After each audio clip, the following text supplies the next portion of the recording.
नमस्कार दोस्तों, आज की वीडियो में बात करने वाले हैं ज्वाइंट प्रॉपर्टी के ऊपर लोन कैसे मिलेगा।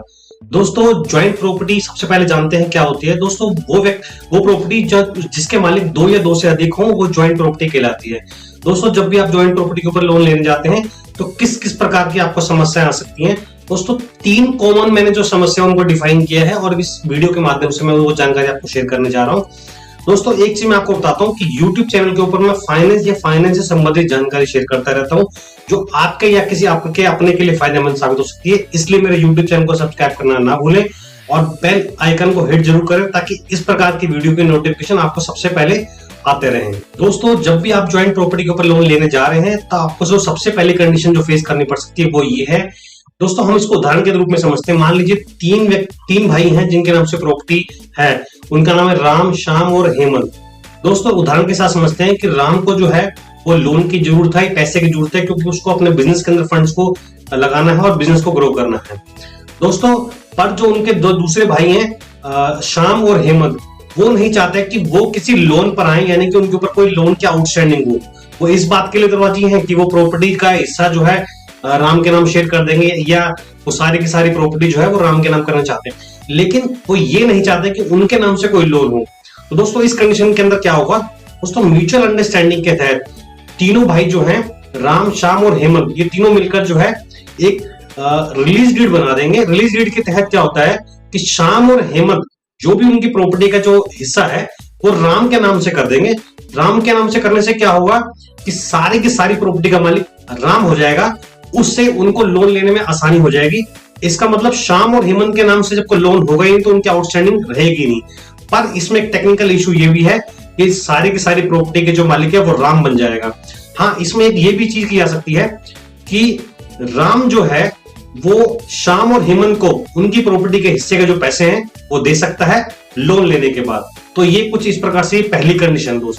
दोस्तों, अब बात करेंगे दूसरे ऑप्शन की। ज्वाइंट प्रॉपर्टी लोन लेते वक्त जो आपको दूसरी परिस्थिति आ सकती है वो किस प्रकार आ सकती है।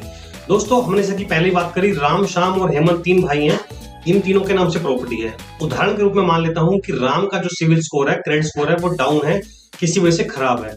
तो उस परिस्थिति के अंदर बैंक तो तीनों भाइयों को ही लोन देगा, यानी तीनों भाइयों के नाम से ही लोन को प्रोवाइड करेगा ज्वाइंट प्रॉपर्टी के ऊपर। अगर एक भी भाई का अगर सिविल खराब हुआ तो उनको लोन बैंक प्रोवाइड नहीं करेगा। तो दोस्तों, इस परिस्थिति के अंदर क्या किया जाए। दोस्तों, सिंपली ऑप्शन इसके अंदर भी दो ऑप्शन है। पहला ऑप्शन तो ये है कि राम का जो सिविल खराब है वो एक्चुअल में सिविल के अंदर इंक्वायरी करे कि किस वजह से सिविल खराब है और वहां जाके उस सिविल की जो क्वेरी है उसका आंसर दे और वहां से अपना सिविल को स्कोर को ओके करवाए। ठीक होने के बाद ज्वाइंट प्रॉपर्टी के ऊपर लोन ले सकते हैं। दोस्तों, इसी के अंदर दूसरा ऑप्शन ये भी है कि ज्वाइंट प्रॉपर्टी के जब भी आप लोन लेते हैं तब एक हल ये भी हो सकता है कि राम, श्याम और हेमंत जैसे तीन भाई हैं और तीनों के नाम से प्रॉपर्टी है। राम के नाम से मान लीजिए सिविल खराब है, तो आपने करना क्या है कि राम जो है अपनी प्रॉपर्टी का हिस्सा वो दोनों भाइयों के नाम से बाकी जो है वो शेयर कर देगा। इसको हम जो है रिलीज डीड बोलते हैं। इसके अंदर होता क्या है कि राम के नाम के पास जो भी प्रॉपर्टी का हिस्सा है वो बाकी श्याम और हेमंत के नाम से कर देगा। इससे क्या होगा, उस प्रॉपर्टी के तीन की जगह दो मालिक हो जाएंगे। जिसका सिविल खराब है वो लोन पे आएगा ही नहीं, क्योंकि वो प्रॉपर्टी का मालिक ही नहीं रहेगा। तो इस कंडीशन में श्याम और हेमंत दो मालिक रहेंगे और उसके बाद वो ज्वाइंट प्रॉपर्टी के ऊपर लोन अप्लाई कर सकते हैं। और नॉर्मली जो सिविल क्वेरी जनरेट होगी वो बिल्कुल सामान्य ही जनरेट होगी कि उन दोनों भाइयों का सिविल बिल्कुल ठीक है। इस वजह से उनका ज्वाइंट प्रॉपर्टी के ऊपर लोन आसानी से हो जाएगा। दोस्तों, ज्वाइंट प्रॉपर्टी के ऊपर लोन लेते वक्त आपको जो तीसरी परिस्थिति का सामना करना पड़ सकता है वो इस प्रकार हो सकती है कि मान लीजिए प्रॉपर्टी के जो मालिक हैं राम, श्याम और हेमंत, उसमें से हेमंत की जो है वो डेथ हो चुकी है और वो इस समय जो है राम और श्याम मिलकर जो है लोन लेना चाहते हैं। पर क्योंकि प्रॉपर्टी के पेपर के ऊपर जो है हेमंत जो है वो मालिक है, किसी वजह से उसकी डेथ हो गई, वो एक अलग विषय है। पर जब आप ज्वाइंट प्रॉपर्टी के लोन लेने के अप्लाई करेंगे तो बैंक आपसे ये क्वेश्चन करेगा कि हेमंत जो है वो इस समय प्रॉपर्टी का मालिक है और अगर वो नहीं रहा तो उसका डेथ सर्टिफिकेट और उनके वारिस जो उसकी पत्नी और उनके बच्चे हैं, और बच्चे मतलब उनकी बेटा और बेटी दोनों वो वारिस हैं। तो उस कंडीशन के अंदर क्या किया जाएगा। तो प्रॉपर्टी के मालिक तो कई हो चुके हैं, तो अब इसके अंदर क्या किया जाता है, जो हेमंत की जो पत्नी है और उनका बेटा और बेटी जो भी हैं वो एक एनओसी देते हैं। एनओसी और साथ में हेमंत का डेथ सर्टिफिकेट लगता है। ये दोनों चीज लगने के बाद एक रिलिक्विशमेंट डीड बनती है। वो डीड बनने के बाद होता क्या है सिंपली कि हेमंत की जो प्रॉपर्टी है, मतलब हेमंत जो प्रॉपर्टी का हिस्सेदार था और उसके बाद उसके बच्चे हैं, वो इस बात को सहमत हो जाते हैं कि वो अपनी प्रॉपर्टी का जो हिस्सा है वो राम और श्याम के नाम से कर रहे हैं।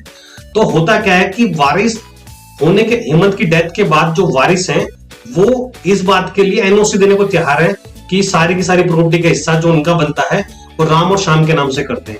जब वो राम और श्याम के नाम से प्रॉपर्टी का हिस्सा कर देते हैं तो प्रॉपर्टी के जो 3 की जगह सिर्फ 2 मालिक हो जाते हैं।